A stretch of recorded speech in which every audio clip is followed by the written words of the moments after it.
Hello everyone, this is Roohi. Welcome to our channel the best Gyan. और UP PCS की series में एक long time के बाद हम लोग मिल रहे हैं और ये एक वीक का जो गैप हुआ है उसके लिए sorry, I am really sorry. और अभी हम लोग फिर से ये सीरीज को स्टार्ट करेंगे और कंटिन्यू इस सीरीज को कंप्लीट भी करेंगे। हम लोग कर रहे हैं इसमें 2012 से 23 तक के प्रीवियस ईयर क्वेश्चन पेपर, और जिसमें मैं आपको करा रही हूँ सॉल्यूशन विद एक्सप्लेनेशन। तो सभी न्यू वाले एस्पिरेंट्स जो भी हमारे साथ जुड़े हैं उनसे कहना चाहूंगी कि 2012 और 13 का जो है प्रीवियस ईयर हम लोग कंप्लीट कर चुके हैं और 2014 का सेट 1 आज हम कंप्लीट करेंगे। आपको अगर 2012 और 13 देखना है तो आप लोग प्लेलिस्ट में, इसी चैनल की प्लेलिस्ट में आपको देखने को मिल जाएगा, तो आप वहां से देख सकते हैं। चैनल पे न्यू है तो आप लोग इसको सब्सक्राइब कर लें, बेल आइकन को जरूर प्रेस करें, आगे आने वाले हर एक क्लास का नोटिफिकेशन आपको सबसे पहले मिले। तो चलिए आज का सेशन स्टार्ट करते हैं। और आज के सेशन का फर्स्ट क्वेश्चन है हमारे पास, बिना बेगार के किसने सुदर्शन झील का जीर्णोद्धार कराया? तो बिना बेगार के किसने सुदर्शन झील का जीर्णोद्धार कराया था? तो वो था रुद्रदामन प्रथम। आंसर होगा डी, एकदम राइट आंसर। नेक्स्ट क्वेश्चन पे मूव ऑन करेंगे और यहाँ पे नेक्स्ट है हमारे पास, दस्तार बंधन कौन कहलाते थे? तो दस्तार बंधन जो कहलाते थे वो उलेमा कहलाते थे। दस्तार बंधन होता क्या है? तो ये पगड़ी पहनने वाले लोग होते हैं, ठीक है ना। कौन होते हैं? पगड़ी पहनने वाले लोग होते हैं और उनको हम क्या कहते थे? उलेमा कहते थे। आंसर डी होगा। नेक्स्ट क्वेश्चन है, औरंगजेब ने किसको साहिबात उल जमानी की उपाधि प्रदान की? तो साहिबाल उल जमानी की जो उपाधि प्रदान की थी औरंगजेब ने, वो की थी जहां आरा को, ठीक है ना। जहां आरा कौन थी? तो ये औरंगजेब, ये सॉरी, शाहजहां व मुमताज की पुत्री थी। किसकी? शाहजहां की, शाहजहां एंड मुमताज की पुत्री थी। ओके, तो ये बात आप लोग याद रखेंगे। और मुमताज महल की अगर हम बात करें, मृत्यु के बाद जहां आरा बेगम को ही मुगल साम्राज्य की प्रथम महिला भी घोषित किया गया था। ओके, चलें नेक्स्ट क्वेश्चन है, 1308 ईस्वी के बाद अलाउद्दीन खिलजी के समय में दिल्ली के सुल्तान तथा मुंगेलों के बीच सीमा क्या थी? तो दिल्ली के सुल्तान और मुंगेलों के बीच सीमा पूछी है कब? अलाउद्दीन खिलजी के समय में पूछी है। तो ये सीमा थी सिंधु नदी। ओके, क्या थी? सिंधु नदी। और अगर हम बात करें अलाउद्दीन की, तो अलाउद्दीन के काल में मुंगेलों के सर्वाधिक आक्रमण दिल्ली सल्तनत पर क्यों हुए थे? अलाउद्दीन के समय में सबसे ज्यादा जो आक्रमण थे मुगलों के, मंगोलों के, वो सर्वाधिक आक्रमण दिल्ली सल्तनत पर किए गए थे। बट एक बात और याद रखेंगे, दिल्ली सल्तनत की सीमा के बाहर ही इनको रोक भी दिया गया था। ओके, चले नेक्स्ट क्वेश्चन है हमारे पास, कौन सूफी संत महबूब इलाही कहलाता था? तो कौन से ऐसे सूफी संत हैं जो महबूब इलाही कहलाते थे? तो ये हैं शेख निजामुद्दीन औलिया। ओके, शेख निजामुद्दीन औलिया। और अगर हम इनकी बात करें निजामुद्दीन औलिया की, तो इनको हजरत निजामुद्दीन या फिर महबूब इलाही के नाम से भी जाना जाता है। महबूब ए इलाही, महबूब इलाही के नाम से भी जाना जाता है। ये बात आप लोग याद रखेंगे। चलिए नेक्स्ट क्वेश्चन पे मूव ऑन करेंगे और नेक्स्ट है, ख्वाजा मोइनुद्दीन चिश्ती किसके शिष्य थे? तो ख्वाजा मोइनुद्दीन चिश्ती जो थे वो ख्वाजा उस्मान हारूनी के शिष्य थे, ठीक है ना। ख्वाजा मोइनुद्दीन चिश्ती की अगर हम बात करते हैं तो इनका जन्म सितारा में हुआ था। इनका जन्म कहाँ हुआ था? सिस्तान, नॉट सितारा, सिस्तान में हुआ था। इनका जन्म सिस्तान में हुआ था, सिस्तान में हुआ था। जबकि कुछ अन्य इतिहासकार मानते थे कि इनका जन्म ईरान में हुआ है, ठीक है ना। और इनके जो गुरु थे वो कौन थे? ख्वाजा उस्मान हारूनी थे। तो आप ये बात बिल्कुल याद रखेंगे। चलिए नेक्स्ट क्वेश्चन है, अबुल फजल द्वारा अकबरनामा पूरा किया गया था। तो अकबर नामा जो पूरा किया गया था अबुल फजल के द्वारा, वो 7 वर्षों में किया गया था। कितने वर्षों में? 7 वर्षों में। लेकिन अगर हम बात करें अकबरनामा का अर्थ क्या था, तो अकबर की कहानी,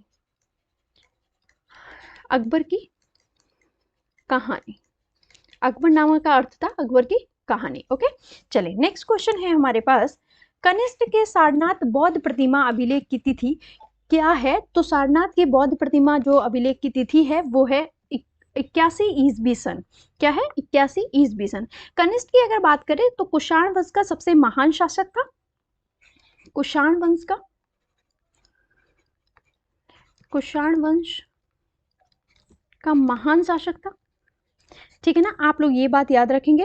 कुषाण वंश का महान शासक था। और अगर हम इसके सिंहासनारोहण की बात करते हैं तो 87 ईस्वी में सिंहासनारोहण हुआ था। ठीक है ना। कनिष्क के राज्यारोहण के तीसरे वर्ष में ही मथुरा से लाल किला सारनाथ सारनाथ में स्थापित की गई थी। जो बौद्ध प्रतिमा थी वो कहाँ पे स्थापित की गई थी? सारनाथ में स्थापित की गई थी। ओके, 81 ईस्वी में। चलिए नेक्स्ट क्वेश्चन है हमारे पास, बंगाल के विभाजन के समय बंगाल का लेफ्टिनेंट गवर्नर था। तो बंगाल का जो विभाजन हुआ था उस समय बंगाल का लेफ्टिनेंट जो गवर्नर था वो कौन था? Sir Andrews Fraser. Sir Andrews Fraser. लेकिन बंगाल के विभाजन के समय अगर हम बंगाल के गवर्नर की बात करें तो गवर्नर कौन था?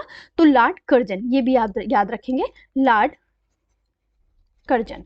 लेफ्टिनेंट गवर्नर की बात करेंगे अगर तो वो कौन था? Sir Andrews Fraser. जबकि अगर हम गवर्नर की बात करते हैं तो वो कौन थे? लॉर्ड कर्जन थे। बंगाल विभाजन का समय की अगर हम बात करें तो 1905 से 1906 का जो समय है वो बंगाल विभाजन का समय है। चलिए स्टार्ट करते हैं नेक्स्ट क्वेश्चन को। नेक्स्ट क्वेश्चन है, ब्रिटिश पत्रकार H.W. नेविसन जुड़े थे। तो H.W. नेविसन जो जुड़े हुए थे ब्रिटिश पत्रकार, वो किससे थे? जो स्वदेशी आंदोलन से थे। किससे थे? स्वदेशी आंदोलन से थे। स्वदेशी आंदोलन जब स्टार्ट हुआ था, अगर स्टार्टिंग टाइम पूछा जाए तो 1905 में। कब स्टार्ट हुआ था? 1905 में स्टार्ट हुआ था। चलिए नेक्स्ट क्वेश्चन पे मूव ऑन करेंगे।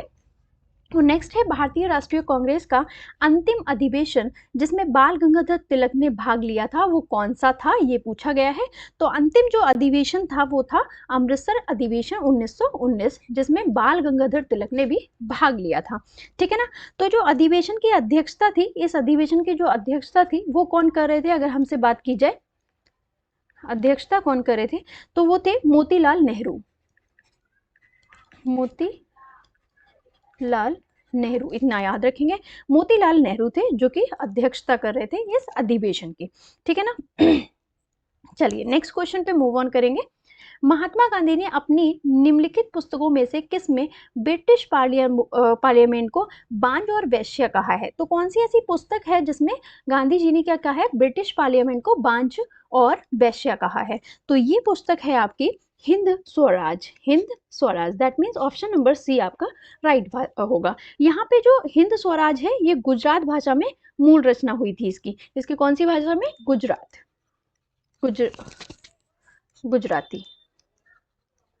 गुजराती भाषा में इसकी रचना हुई थी। चलिए नेक्स्ट क्वेश्चन है, जलियांवाला बाग नरसंहार पर कांग्रेस जांच समिति की रिपोर्ट के प्रारूप को लिखने का कार्य सौंपा गया था। तो लिखने का कार्य किसको सौंपा गया था? तो महात्मा गांधी जी को सौंपा गया था। ओके, तो ये याद रखेंगे। जलियांवाला बाग हत्याकांड की अगर हम बात करते हैं तो ये 13 अप्रैल की बात है। 13 अप्रैल 1990 को। और दिन कौन सा था? वैशाखी का दिन था। अमृतसर के जलियांवाले बाग हत्याकांड में निहत्थे भीड़ पर क्या किया गया था? जनरल डायर के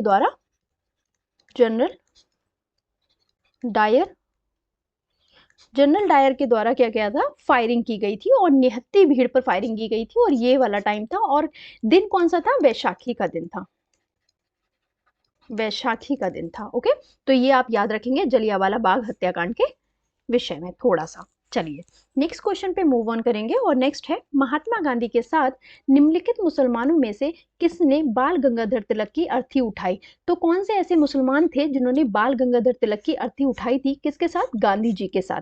तो यहाँ पे आंसर होगा शौकत अली। ऐसे कौन थे? शौकत अली थे जिन्होंने बाल गंगाधर तिलक की अर्थी उठाई थी। अब बाल गंगाधर तिलक की बात करें अगर तो इनकी जो मृत्यु हुई है 1 अगस्त 1920 और कहाँ हुई थी? बम्बई में। कहाँ हुई थी? बम्बई में हुई थी। इनकी मृत्यु का ये समय है। तो आप लोग ये वाला समय इनका जरूर याद रखें। चलिए नेक्स्ट क्वेश्चन है हमारे पास, इंडियन ओपिनियन पत्रिका के प्रथम संपादक थे। तो इंडियन ओपिनियन पत्रिका के जो प्रथम संपादक थे वो कौन थे?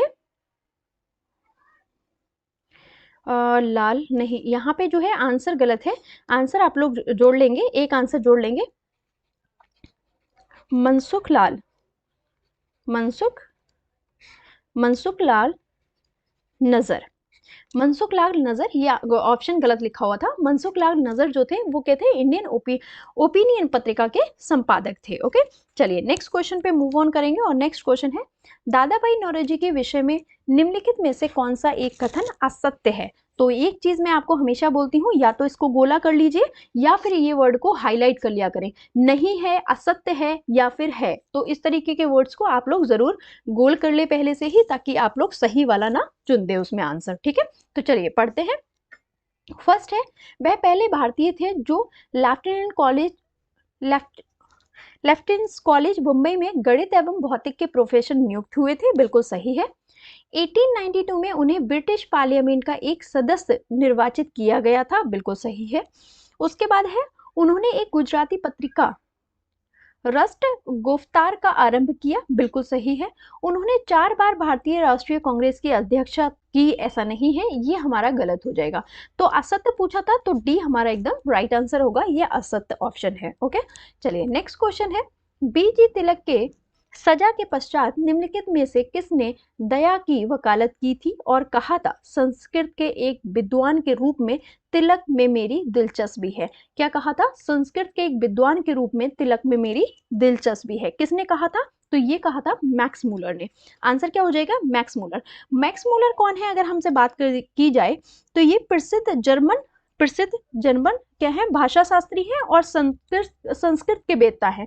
ठीक है ना, भाषा शास्त्री और जर्मन के हैं भाषा शास्त्री और संस्कृत वेत्ता हैं। ओके, नाउ गाइस हमारे पास ये नेक्स्ट क्वेश्चन है 18 नंबर, और मैं कंप्लीट क्वेश्चंस करा चुकी, बट टेक्निकल कुछ इशू के चक्कर में वीडियो कट हो गया था और कंप्लीट क्वेश्चन आज के सेशन के हो गए थे, बट अभी ये रिकॉर्ड नहीं हुआ था, तो मैं दोबारा रिकॉर्ड कर रही हूँ। जो भी नेक्स्ट क्वेश्चंस में मैंने लिख दिया है वो मैंने नहीं मतलब हटाया है, तो इसी तरीके से हम कंटिन्यू करेंगे। मैं सारे क्वेश्चंस आपको एक बार करा देती हूँ, थोड़ा सा टाइम की प्रॉब्लम की वजह से, तो चलिए मिटाएंगे नहीं वो सब। चलिए यहाँ पे जो क्वेश्चन है, कांग्रेस के मंच से भारतीय कांग्रेस के किस अधिवेशन में प्रथम बार स्वराज शब्द व्यक्त किया गया था। तो कौन सा ऐसा अधिवेशन था जिसमें क्या किया गया था, स्वराज शब्द को व्यक्त किया गया था। तो ये था हमारे पास कलकत्ता अधिवेशन 1906 में।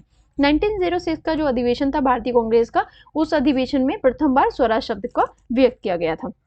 अब इस अधिवेशन की अगर हम बात करें तो इस अधिवेशन में नरम दल और जो गरम दल था उनके बीच में कुछ मतभेद थे। गरम दल और नरम दल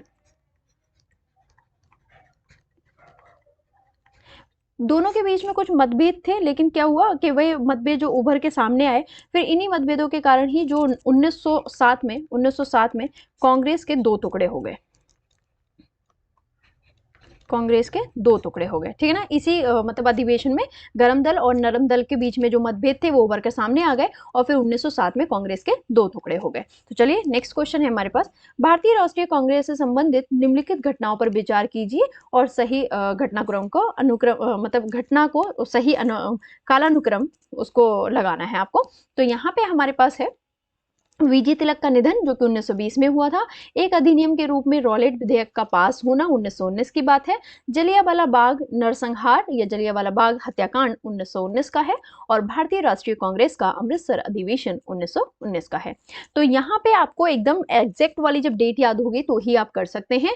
तो फिलहाल इसका जो आंसर होगा वो होगा 2, 3, 4 एंड 1। 2 मतलब एक अधिनियम के रूप में रॉलेट विधेयक का पास होना पहले नंबर पे आएगा, फिर 3 जलियांवाला बाग हत्याकांड, और फिर 4 भारतीय राष्ट्रीय कांग्रेस का अमृतसर अधिवेशन, और सबसे लास्ट में आएंगे बीजी तिलक का निधन। ओके, डेट मैंने आपको बता दी है, एग्जैक्ट डेट आप लोग देख करके अपना याद कर लीजिएगा, क्योंकि ऐसे क्वेश्चंस कई बार बनते हैं।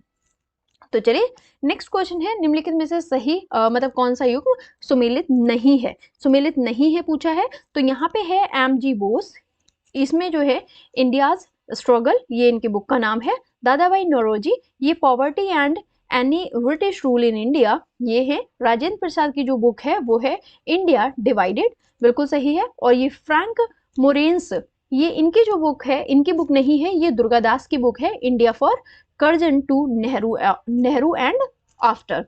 ठीक है ना, ये किसकी बुक है, दुर्गादास की बुक है। तो हमसे पूछा था नहीं, तो नहीं के लिए हम क्या करेंगे, डी आंसर हमारा बिल्कुल सही होगा। चलिए नेक्स्ट क्वेश्चन है हमारे पास, सूची 1 और सूची 2 को सुमेलित करना है, वही सेम चीज।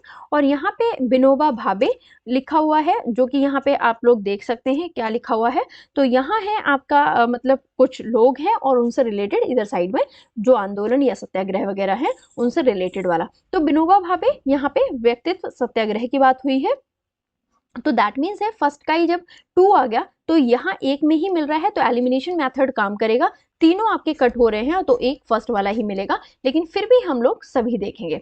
तो यहाँ पे है बीजी तिलक, जिसमें होम रूल आंदोलन, ये होम रूल आंदोलन से रिलेट करते हैं। अरुणा आसफ अली भारत छोड़ो आंदोलन से, सरोजनी नायडू दर्शाना रेड। ओके, तो इस तरीके से आप लोग लगा लेंगे तो आंसर होगा ये एकदम राइट आंसर होगा। चलिए नेक्स्ट क्वेश्चन है, कांग्रेस केस के अभियुक्त के बचाव हेतु किसकी अध्यक्षता में एक समिति का गठन हुआ था? तो कांग्रेस नहीं, ये काकोरी है। काकोरी केस के अभियुक्त के बचाव हेतु किसकी अध्यक्षता में एक समिति का गठन हुआ था? तो गोविंद बल्लभ पंत की अध्यक्षता में एक समिति का गठन हुआ था। ठीक है ना, किसकी अध्यक्षता में? गोविंद बल्लभ पंत की अध्यक्षता में। काकोरी केस की अगर हम बात करें तो रेलगाड़ी से सरकारी जो खजाना था वो सहारनपुर से लखनऊ ले जाया जा रहा था, और ये बीच में ही क्या हो गया था, रेलगाड़ी में लूटपाट हुई थी, तो उसको हम काकोरी रेल हत्याकांड भी बोलते हैं। ठीक है ना, चलिए आगे नेक्स्ट क्वेश्चन पे मूव ऑन करते हैं। The man who dividing India पुस्तक के लेखक हैं, तो the man who dividing India लेखक की जो पुस्तक है वो है रफीक जकारिया। ओके, आंसर होगा सी, एकदम राइट आंसर है। चलिए नेक्स्ट क्वेश्चन है, अपनी फांसी से पूर्व निम्नलिखित क्रांतिकारियों में से किस एक ने पीने हेतु दिए गए दूध को अस्वीकार कर दिया और कहा अब मैं केवल अपनी माँ का दूध लूंगा? तो ये कौन थे? राम प्रसाद बिस्मिल थे। कौन थे भाई? राम प्रसाद बिस्मिल थे, जिन्होंने जब इनकी फांसी हो रही थी उस टाइम पे जो दूध दिया गया था पीने के लिए उसको अस्वीकार कर दिया था और कहा था अब मैं केवल अपनी माँ का दूध लूंगा। ओके, इनका जन्म की बात करें राम प्रसाद बिस्मिल, तो 11 जून 1897 को इनका जन्म हुआ था और 30 वर्ष की आयु में इनको गोरखपुर जेल में फांसी दे दी गई थी। 30 वर्ष की आयु में ही गोरखपुर की जेल में फांसी दे दी गई। चलिए नेक्स्ट क्वेश्चन है, निम्नलिखित में से किसने गांधी इरविन समझौते में महात्मा गांधी के लाभ की सद्भावना पुरस्कार कहा था? तो महात्मा गांधी का जो लाभ था उसको गांधी इरविन समझौते में महात्मा गांधी के लाभ का सद्भावना पुरस्कार कहा था। ये किसने कहा था? एलन कैपबेन जॉनसन ने कहा था। एलन कैपबेन जॉनसन ने क्या कहा था? गांधी इरविन जो समझौता था उसमें गांधी जी के लिए लाभ बोला था, और कौन सा लाभ? तो सद्भावना पुरस्कार लाभ कहा था। ओके, चलिए नेक्स्ट क्वेश्चन है हमारे पास, निम्नलिखित में से कौन एक सुमेलित नहीं है? तो बस वही नहीं वाले पे मैंने वो लगाया हुआ है पहले से ही। गाइस पूरा क्वेश्चन पूरा वीडियो शूट कर लिया, बाद में पता चला कि वीडियो तो स्टार्ट किया ही नहीं था, तो कोई बात नहीं, मैंने इसीलिए सब कुछ मतलब मिटाया नहीं है, तो अभी हम इसी को ही कंटिन्यू कर रहे हैं। तो चलिए यहाँ पे है भगत सिंह, तो भगत सिंह की नहीं, ये किसकी थी?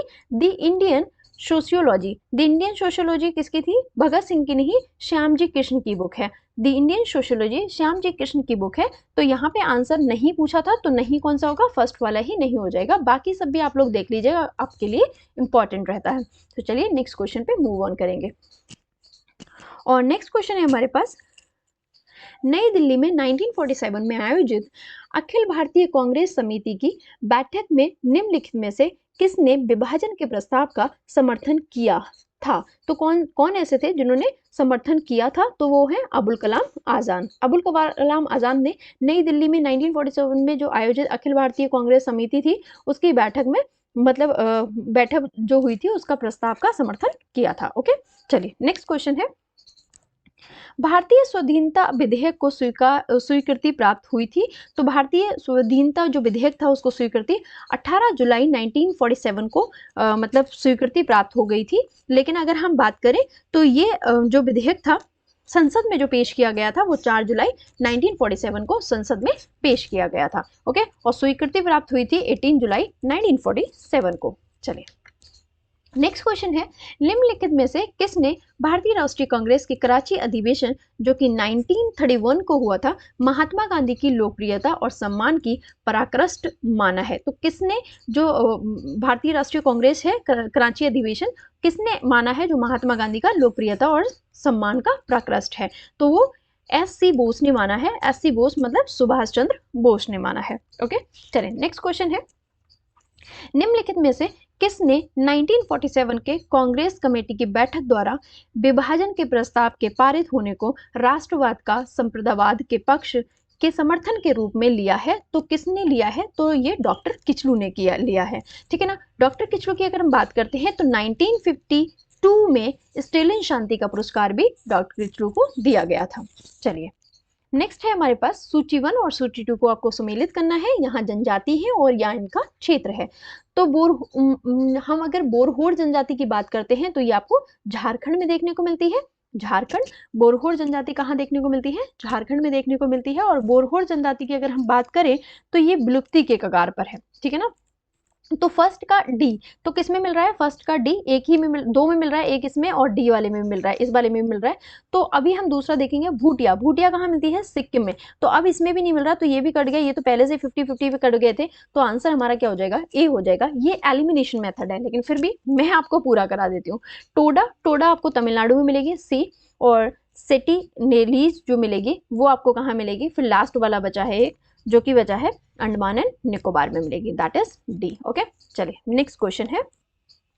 कथन और कारण दिया हुआ है। भारत के पश्चिमी घाट की नदियां डेल्टा का निर्माण नहीं करती। तो पश्चिमी घाट की जो नदियां हैं दैट इज, ये भारत का मैंने थोड़ा सा मैप बनाया हुआ है। ये पश्चिम है और ये पूर्व है। ये वाली जो इधर गिरती हैं नदियां, ये क्या नहीं करती? डेल्टा का निर्माण नहीं करती, ऐसा बोला गया है। इसमें थोड़ा हम चेंज कर लेते हैं। ठीक है, डेल्टा का निर्माण नहीं करती तो बिल्कुल सही है। वे छोटे प्रवाह क्षेत्रों पर अपेक्षाकृत कठोर चट्टानों पर प्रवाहित होती हैं। तो ये हो गया पश्चिमी हाल। ये क्या हो गया? ये हो गया पश्चिमी घाट। और पश्चिमी घाट से ये जब बहती हैं तो ये कठोर चट्टानों से बहती हैं, तो इसलिए ये डेल्टा का निर्माण नहीं करती हैं। ओके ना। अपेक्षाकृत कठोर चट्टानों पर प्रवाहित होती हैं, तो ये डेल्टा का निर्माण नहीं करती हैं। और किसका निर्माण करती हैं आप ये भी बताइएगा, किसका निर्माण करती हैं? ये क्वेश्चन आपका है, ये आप लोग कमेंट बॉक्स में बताइएगा। ठीक है ना। तो दोनों ही सही होंगे। तो ए और आर दोनों सही है तथा आर ए की सही व्याख्या करता है। बिल्कुल सही है, मतलब आर ए की सही व्याख्या कर रहा है, क्योंकि आर क्या बोल रहा है कि पश्चिमी घाट की नदियां जो हैं वो डेल्टा का निर्माण नहीं करती हैं। बिल्कुल ठीक है, लेकिन क्यों नहीं करती हैं? तो कठोर चट्टानों पर प्रवाहित होती हैं, इसलिए नहीं करती हैं। तो दैट मीन्स ऑप्शन नंबर हमारा ए एकदम राइट आंसर होगा। तो चलिए नेक्स्ट क्वेश्चन है। नेक्स्ट क्वेश्चन आपके पास है, विश्व में निम्नलिखित देशों का कुल रेलवे लंबाई की दृष्टि से सही अवरोही क्रम क्या है? तो यहाँ पे अवरोही क्रम, आरोही क्रम ऐसे कई बार पूछ लिया जाता है। ये ऑप्शन में आंसर जो थे वो ठीक नहीं थे, आयोग ने इसको नहीं लिया था, लेकिन फिर भी मैं आपको बता देती हूँ। फर्स्ट नंबर पे कौन आता है अगर रेलवे लंबाई की दृष्टि से देखा जाए? तो फर्स्ट पे संयुक्त राज्य अमेरिका, सेकंड पे चीन आता है, थर्ड पे आपका रूस, और फोर्थ पे आपका भारत आ जाता है, और फिफ्थ पे होता है कनाडा, फिर 6 पे है जर्मनी। तो आप इस तरीके से याद रख सकते हैं। 4 याद रखिएगा, ऑलमोस्ट 4 ही पूछा जाता है, लेकिन फिर भी हम देखें अगर तो फोर्थ एंड फिफ्थ, मतलब फिफ्थ एंड 6 भी आप लोग याद रखेंगे। ठीक है, तो ये कई बार पूछा जाता है अवरोही क्रम और आरोही क्रम। चलें नेक्स्ट क्वेश्चन है हमारे पास, निम्नलिखित में से कौन सा एक व्यस्तम समुद्रिक व्यापार मार्ग है? तो व्यस्ततम समुद्री मतलब समुद्र से जो होकर के मार्ग गुजरते हैं वो सबसे व्यस्तम कौन सा है? तो उत्तरी अटलांटिक है। और ये उत्तरी अटलांटिक किसको किससे जोड़ता है? तो उत्तरी अमेरिका के जो व्यस्तम मतलब काफी ज्यादा हाई लेवल के जितने भी देश हैं उनसे पश्चिमी यूरोप के अच्छे देशों को या मतलब व्यस्त देशों को जोड़ता है। ठीक है ना। तो आप लोग याद रखेंगे, थोड़ा सा क्या बताया मैंने, यहाँ पे आप लोग याद रखेंगे जो विकसित देश होते हैं, मतलब हाई लेवल जो मैं बोल रही हूँ वो विकसित देशों की बात कर रही हूँ। ठीक है ना, विकसित क्षेत्र, विकसित। ठीक है ना। तो उत्तरी अमेरिका के विकसित जो क्षेत्र हैं उनको पश्चिमी यूरोप के विकसित देश क्षेत्रों से जोड़ता है या देशों से जोड़ता है। आप लोग याद रखेंगे उत्तरी अटलांटिक ये वाला जो समुद्री मार्ग है ये बहुत ही व्यस्तम मार्ग है। चलिए, निम्नलिखित में से कौन एक देश बहुत महत्वपूर्ण यूरेनियम अयस्क निक्षेप के लिए जाना जाता है? तो कनाडा ऐसा देश है जो सबसे महत्वपूर्ण यूरेनियम अयस्क के लिए जाना जाता है। चलिए नेक्स्ट है, जापान लगभग आत्मनिर्भर है। तो जापान जो लगभग जो खनिज है इनमें से किस खनिज में सबसे ज्यादा आत्मनिर्भर है? तो लगभग तांबे में यह आत्मनिर्भर है। और इनका होन्सु और शिकोकू जो द्वीप है इसमें तांबे के सबसे ज्यादा भंडार देखने को मिलते हैं। तो चलिए नेक्स्ट क्वेश्चन, दोनों आप लोग दोनों द्वीपों का नाम याद रखिए। कई बार क्वेश्चन सिर्फ द्वीप दे करके पूछ लेगा, ये कहाँ के द्वीप है जहाँ पे तांबा प्राप्त होता है या तांबा का उत्पादन होता है सबसे अधिक, तो भी आपको बताना पड़ेगा किसमें है, जापान में है। चलिए नेक्स्ट क्वेश्चन है, गन्ना उत्पादन 2013 में राज्यों का सही अवरोही क्रम है, अवरोही क्रम है। देखो मैंने कहा था अवरोही आरोही पूछ लिया जाता है तो आप लोग याद रखेंगे। तो 2013 के अकॉर्डिंग पूछा जा रहा है, राज्य है दैट मीन्स हम इंडिया की बात कर रहे हैं।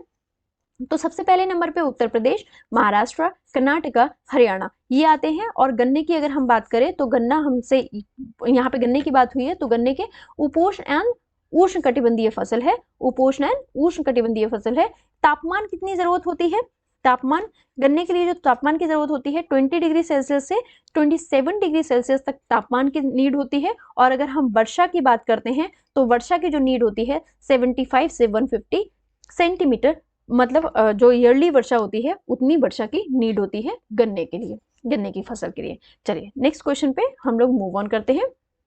यहाँ पे है सूची 1, सूची 2 को सम्मिलित करना है। यहाँ पे आपको ये जो टाइफून बिलीबिली दिख रहा है ये क्या है, चक्रवात है और इनका प्लेस दिया हुआ है। तो बिलीबिली ऑस्ट्रेलिया में मिलता है। तो ए जब यहाँ पे लगाएंगे तो ए का हम 2 देखेंगे किसमें है। तो ए का 2 अगर हम देखें, 1 मिनट रुकेंगे, ए का जो 2 है, ए का 1 है तो ये भी कट जाएगा, ये भी 1 कट जाएगा, यहाँ पे ए का 2 है, यहाँ पे भी है, तो 50-50 के चांसेस है, यहाँ से दोनों देखेंगे। हरिकेन हमारा संयुक्त राज्य अमेरिका, दैट इज 2 का बी दोनों में है। टाइफून की बात करते हैं चीन, तो यहाँ पे टाइफून 3 का सी यहाँ पे आ रहा है, नहीं 3 का 4 आना चाहिए टाइफून सी, तो आंसर क्या हो जाएगा, बी हो जाएगा, ये भी हमारा कट हो जाएगा। ठीक है ना। उसके बाद हमारे बचा है बागियो जो कि फिलीपींस का है। ठीक है ना। तो इस तरीके से आप लोग याद रखेंगे। चलिए नेक्स्ट क्वेश्चन पे हम लोग मूव ऑन करेंगे और नेक्स्ट क्वेश्चन है हमारे पास, निम्नलिखित में से कौन से शीतोष्ण घास के मैदान यूरेशिया में पाए जाते हैं। तो यूरेशिया दैट मीन्स है यूरोप प्लस एशिया। तो कौन से ऐसे शीतोष्ण घास के मैदान हैं जो यूरेशिया में पाए जाते हैं, वो है स्टेपीज। और स्टेपीज जो है वो समशीतोष्ण विशाल घास के मैदानों को कहते हैं। समशीतोष्ण जो विशाल घास के मैदान होते हैं उन्हें हम स्टेपीज कहते हैं। और ये कहाँ पाए जाते हैं, यूरेशिया में पाए जाते हैं, that is Europe plus Asia. चले नेक्स्ट क्वेश्चन है हमारे पास, दक्षिण भारत की नदियां प्रमुख रूप से निम्नलिखित में से कौन सा अववाह तंत्र रखती हैं। तो कौन सा अववाह तंत्र रखती हैं दक्षिण भारत की नदियां, वो है वृक्षानुमा। वृक्षानुमा का क्या मतलब होता है, दैट मीन्स ये नदी बह रही है और इसकी वितरिका कुछ इस तरीके से आएगी, फिर एक और वितरिका निकल जाएगी, इससे एक और निकल जाएगी, इससे इस तरीके से बनती चली जाती है। तो ये कैसा दिखाई देता है, ये एक तरीके से आपको यहाँ पे ऊपर से देखने पर जब आप फोकस डालेंगे ऊपर से, तो ऊपर से ये जो मतलब वृक्ष होता है उसके तने के रूप का दिखाई देता है। ठीक है ना, तने के रूप का दिखाई देता है, तो इसको हम वृक्षानुमा बोलते हैं। दक्षिण भारत की सभी नदियां इस तरीके से ही बहती हैं। तो चलिए आज का जो सेशन था गाइज, इसमें बहुत सारा हॉट पॉच हो गया, बट कोई बात नहीं, होप सो आप लोग को समझ में आया होगा। और अगर आपको समझ में आया है, थोड़ा सा भी लग रहा है कि मेहनत की गई है, तो इसको लाइक जरूर कर देना सेशन को। चैनल पे न्यू है तो इसको सब्सक्राइब कर लें, मैंने पहले भी आपको बताया, और फिर साथ में बेल आइकन जरूर प्रेस कर लें ताकि आगे आने वाले जो भी क्लासेस है वो आपको टाइम से मिल जाए। थैंक्स फॉर वॉचिंग, मिलते हैं नेक्स्ट वीडियो में। और मैं आपको बता दूं, कुछ लोग पूछते हैं पीडीएफ कहाँ मिलेगी, तो पीडीएफ हमारे चैनल पे मिल जाएगी। मुझसे सीधे सीधे जुड़ने के लिए study with Roohi ma'am Telegram channel, Roohi ma'am, जिसपे आपको प्रॉपर यूपीपीसीएस और यूपीएससी से रिलेटेड जानकारी और स्टडी मटेरियल मिलता है। तो आप लोग को पीडीएफ भी वहीं मिलेगी। और हमारा जो चैनल द बेस्ट ज्ञान का है, मेन इंपॉर्टेंट चैनल, उस पे आपको सारा करंट अफेयर से रिलेटेड मटेरियल और बाकी भी सारी पीडीएफ वगैरह भी क्या होती हैं, द बेस्ट ज्ञान के चैनल पर डाल दी जाती हैं। तो आप हमारे दोनों चैनल, टेलीग्राम चैनल को सब्सक्राइब कर सकते हैं और स्टडी मटेरियल को ले सकते हैं। चलिए मिलते हैं नेक्स्ट सेशन में, तब तक के लिए हंसते रहिए, मुस्कुराते रहिए, bye bye, take care, all the best.